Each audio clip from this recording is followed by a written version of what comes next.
My name is Jonathan A. HUNN-BROADNAX, Senior International Studies major from Sacramento, California.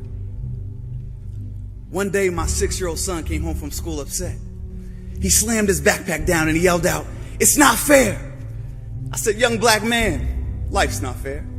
He said, "Yeah, Dad, but you don't understand. Every time I go to school, this white kid challenges me to a race." He began to explain how the white child set the race up, how his starting position was 50 paces from the swing sets, and how my son's starting position was 450 paces from the swing sets. First one to the swing sets would win. On your mark, get set, go. My son would run as hard and as fast as he could, but he could never make it to the swing sets before that white child. This happened day after day, and eventually the white child looked at my son confused and he said, "What's the matter with you, boy? Maybe you should try harder. Maybe you should do more. Maybe you should do better. What are you, lazy?" My son responded in frustration. He said, But you had a 400 pace head start."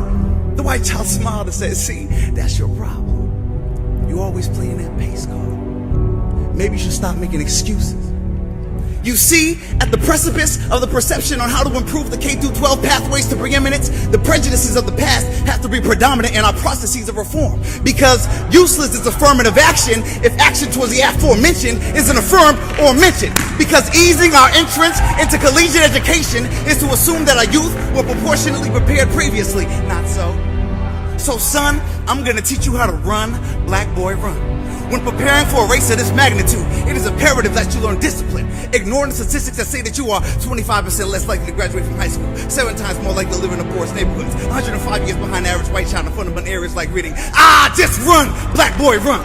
The training will become arduous, and it will quickly become obvious how easy it is to be tempted by things you don't need. Please do not be tempted by the sugary substances of society's comforts, for they will cause you to be dehydrated in ignorance and cramped in mediocrity. Run, black boy, run, because while you'll be yelling 2 chains, he'll be yelling 2 chains of restaurants.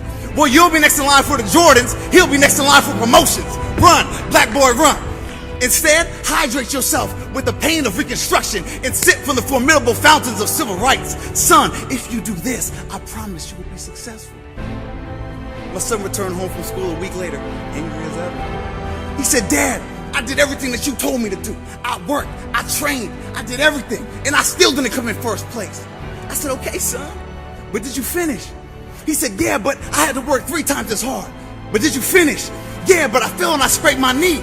"But did you finish?" "Yeah, but all my friends left me and they stopped cheering for me." "But did you finish?" "Yeah, but I'm in pain, Dad." "But did you finish?" "Yeah, but I'm hurt, Dad." "But did you finish?" "Yeah, but Dad." Young black man, you finished. Regardless of the obstacles at the forefront of your obstacles, you handled the disadvantage that was systematically faulted you. Run, black boy, run. Not running through to the finish would diminish the efforts of the patriots of the past who placed you in this privileged position to even run in the first place. You better run, black boy, run. I demand that our reparations be given to us in the form of education so that our children's paces can be brought down to a more even placement. Then say that you're smarter than our sons.